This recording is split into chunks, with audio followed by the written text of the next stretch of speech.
Ya, sejumlah nama kian digadang-gadang untuk mengisi struktur tim ses di tiga kubu Capres-Cawapres, termasuk nama mantan Gubernur Jawa Barat Ridwan Kamil yang diyakini bisa mengamankan suara di Jawa Barat. Kita akan bahas bersama Kunto Adi Wibowo, pengamat politik dari Universitas Pajajaran. Selamat malam, Mas Kunto. Selamat malam, Mbak Nitya.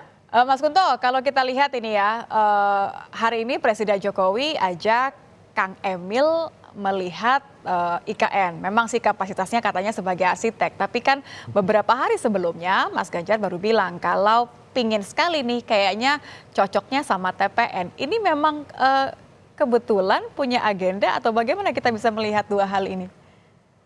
Ya kalau mengkoreksi desain sebagai arsitek kan tinggal dikirim blueprintnya aja kan Mbak. Sebenarnya nggak perlu ngajak sampai IKN gitu kan. Nggak perlu ngajak Jadi sampai IKN ya? iya. Nah, kecuali teknik sipil yang mungkin harus menguji kekuatan konstruksi. Tapi kan sebagai arsitek kan tinggal lihat aja desainnya selesai. Kalaupun mempercantik juga bisa lihat dari desain. Jadi kalau menurut saya tentu sangat apa ya, sangat sah ketika publik itu kemudian menilai bahwa ada agenda lain nih di balik Pak Jokowi mengajak Pak RK gitu kan. Ini Pak Jokowi ini kan terkenal dengan apa ya, bisa membujuk orang gitu Mbak. Ya kan. Pak Prabowo aja yang tadinya berhadapan-hadapan di Pilpres, 2 kali Pilpres itu bisa terbujuk masuk ke barisannya Pak Jokowi gitu kan. Dan Pak Jokowi kan sekarang juga dikenal sebagai apa ya, bukan dikenal ya, dipercaya oleh banyak orang sebagai kingmaker gitu kan. Apalagi kemarin kan berhasil menggolkan putranya gitu Mas Gibran sebagai cawapresnya Pak Prabowo gitu kan. Itu kan satu prestasi yang luar biasa. Jadi kalau menurut saya tentu walaupun ini dibilang nggak ada urusannya sama Pilpres gitu kan, tapi ya sangat sangat sukar untuk dipercaya bahwa ini nggak ada hubungannya sama sekali sama Pilpres gitu Mbak. Iya, jadi justru malah kemungkinan besar ada obrolan, kan kalau Pak Jokowi bilang Kang Emil ini pintar mendesain, desain-desain terbaik gitu. Jangan-jangan memang ada desain-desain lain juga nih kalau ngomongin soal strategi.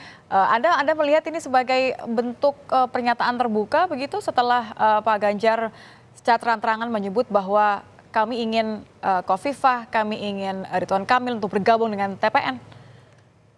Ya, ya. Menurut saya ya Pak Jokowi ingin menyampaikan pesan nggak usah terlalu berharap Ridwan Kamil ke sana gitu. Karena menurut saya ada beberapa alasan sih Mbak. Yang pertama kan Ridwan Kamil juga pasti kecewa kemarin kan ngebet banget jadi cawapresnya Mas Ganjar kan. Tapi kemudian apa yang terpilih justru Pak Mahfud. Kekecewaan ini tentu akan jadi satu tembok untuk kemudian bisa mengajak Pak Ridwan Kamil bergabung ke TPN Pak Ganjar Mahfud gitu yang pertama. Yang kedua, sekarang statusnya Pak Ridwan Kamil itu kan wakil ketua umum Golkar yang partai itu ada di koalisi Indonesia Maju, koalisinya Betul. Pak Prabowo Gibran. Tentu akan sangat susah gitu kan, apalagi ini kan terhitung rumah barunya Ridwan Kamil. Jangan sampai Ridwan Kamil baru menempati rumah barunya beberapa bulan udah keusir lagi kan, nggak lucu gitu.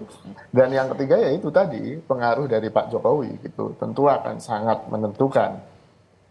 Saya nggak tahu apakah ada ya tadi mungkin Pak Ridwan Kamil percaya Pak Jokowi bisa apa ya mendorong karir politiknya nanti ke depannya sehingga ya tentu sangat susah untuk ditolak itu Mbak dari Jadi Pak nampaknya Jokowi. kalau menurut Anda ini Kang Emil akan memilih yang bisa memberikan jaminan karir politik dan juga sewajarnya karena ya Golkar memang mendukung Prabowo Gibran begitu ya?